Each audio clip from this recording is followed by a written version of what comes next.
Hoje eu vim contar pra vocês a primeira vez que eu apanhei de cintada da minha mãe.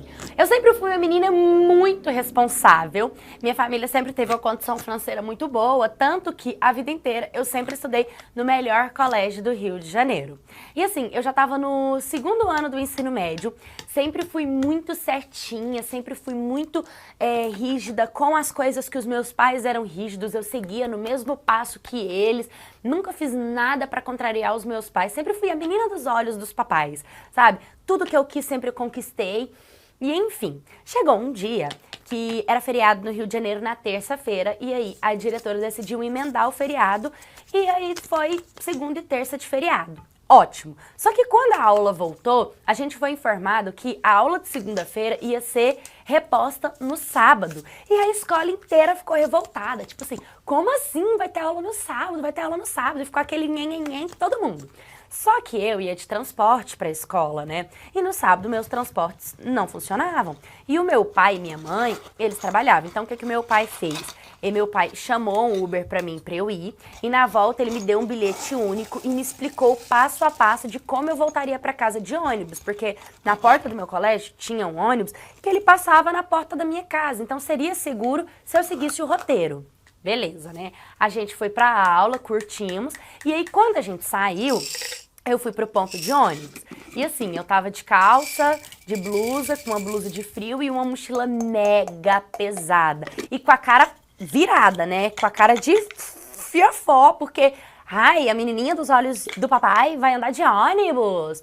Tipo, sei lá, não era muito a minha vibe. Talvez é porque eu não fui criada nesse meio, né? Então, beleza, tava ali, linda, maravilhosa, no ponto de ônibus, esperando o ônibus, já tinha mais de 20 minutos esperando o ônibus e nada. Até que uma amiga minha falou assim, amiga, aquele ali não é o fulano? Quando eu olhei, o fulano era o cara do transporte, só que o cara do transporte antigo, da minha antiga rota, de quando eu morava em outro bairro, né? De quando eu ainda estava no ensino fundamental. Eu acenei pra ele, ele viu, aí eu fui e falei assim, você me dá uma carona? Tem como você parar na porta do meu novo bairro? Porque se você parar pelo menos na porta do meu novo bairro, eu olhei ali no Maps e eu vi que o ônibus que eu ia pegar lá atrás, ele também passava nesse ponto. Então eu poderia pegar o ônibus lá e continuar pra casa, entendeu? Mas pelo menos já estaria ali mais perto de casa. E ele falou, tá bom. E eu sentei lá no fundão da van e batendo papo, papo vai, papo vem. De repente eu vi que passou o meu ponto, aonde eu pedi pra ele me deixar. E ele continuou na rota. E eu comecei a gelar, porque já tinha dado tempo do ônibus ter passado e de eu ter chegado em casa e eu ainda não tinha chegado. E eu falei, caraca, o que que eu faço? Daqui a pouco minha família vai começar a brigar comigo. E aí ele foi indo, e ele foi, quando ele percebeu, ele falou assim, putz, você tá aqui dentro do carro, cara, esqueci de você. E eu falei, caraca, e agora? Aí ele falou assim, vou te deixar aqui na sua antiga casa, porque era a rota dele, então ele ia passar praticamente na porta da casa que eu morava. E aí ele parou e falou assim, eu posso te deixar aqui? E eu falei, tá, pode, né? Cara, ele me deixou ali, eu tava perdida, eu falei, como é que eu vou embora pra casa? Eu não sei. E eu fiquei tipo, cara, que burra, por que que eu fiz isso? Por que que eu mudei de rota? Por que que eu tô fazendo aqui? E aí eu fui e bati no portão da vizinha, né, da vizinha da minha casa. Aí a vizinha pegou e me atendeu. Ela falou assim, ué, mas o que você tá fazendo aqui e tal? Aí eu peguei e contei, né, que eu acabei pegando carona e ele esqueceu de mim e me deixou ali. E eu liguei pra minha mãe poder ir me buscar. E minha mãe teve que sair do trabalho dela na hora de almoço, ir lá em casa, na casa da vizinha, no outro bairro, me buscar pra poder levar em casa pra ela voltar pro trabalho.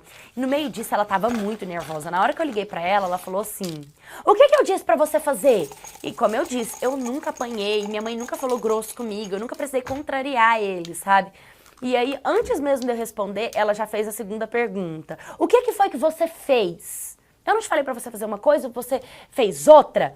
E aí, quando a gente chegou em casa, ela pegou um cinto e eu falei, tipo, não é possível, com 14 anos de idade eu vou apanhar pela primeira vez da minha mãe. E ela começou a me dar cintada, sabe? E ela me deu uma cintada, só que, gente, não doeu nada. Então eu não chorei nem nada, eu fiquei quieta, entendeu? E ela ficou muito brava comigo. E ela voltou pro trabalho. E quando ela voltou, ela tava brava ainda, sabe?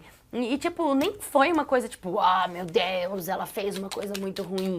Quando ela chegou, que eu fui conversar com ela, eu falei, mãe, por que que a senhora tá brava?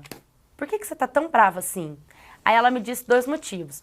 O primeiro, ela disse que poderia ter acontecido outras coisas, que o rapaz do transporte é um cara legal, mas Deus livre, ele poderia ter me levado para um lugar mais distante ainda, porque ele faz rotas em um lugar muito mais perigoso do que a gente mora hoje, e que eu poderia, sei lá, ter me perdido, minha bateria ter acabado, não conseguir voltar pra casa. E o trabalho que ela teria de ir em polícia, ir me procurar, ir em escola, tudo isso seria bem mais cansativo e exaustivo. Não era mais fácil eu ter ficado sentada no ponto de ônibus que eu tava, pego o ônibus e ter ido pra casa e ter evitado ela sair do trabalho, gastar gasolina, gastar tempo, ela não almoçou, tudo isso pra poder me buscar, porque eu queria facilitar o meu caminho e acabei dificultando o dela. Mas o que ela tava mais brava mesmo é porque ela me bateu e eu não chorei. Aí eu comecei a rir e falei, como assim? Ela falou assim, eu queria que você tivesse pelo menos chorado, eu queria que você tivesse ficado com raiva, você não ficou com nada, só eu que acumulei estresse. E nós duas começamos a rir e a gente ficou super bem com essa situação. Bom, foi um aprendizado pra mim, né? Pra eu saber direitinho, os meus pais me ensinaram a fazer desse jeito, eu fazer. Mas o mais legal mesmo é saber que, de certa forma, a minha mãe e o meu pai, eles são muito carinhosos comigo, mesmo eu ter apanhado. Não foi uma surra, não foi uma coisa que me machucou, que me traumatizou, e muito pelo contrário. Minha mãe esperasse que eu chorava, que eu ficasse pelo menos triste ou irritada com o que ela fez, e acabou que eu não senti nada e no final a gente ficou bem.